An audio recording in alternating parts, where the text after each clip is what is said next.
এই বেটা তাড়াতাড়ি নেমে কাজ করে আয়, না হলে টাকা পাবি না। মালিক কাজ করা শেষ, টাকাটা দেন। হা হা, এই নে ফকিন্নি তোর টাকা। টাকাটা তোলে নেই, সুন্দর করে পরিষ্কার করে নেই। এই তো পরিষ্কার হয়ে গেছে।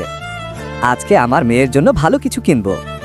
এই জামাটা আমার মেয়েকে খুব মানাবে, এই খেলনাটাও, এই জুতোটা গিন্নির জন্য। শপিং করা শেষ, বাড়িতে নিয়ে যাই। বাঁচাও বাঁচাও, এই আমার কি হয়ে গেল?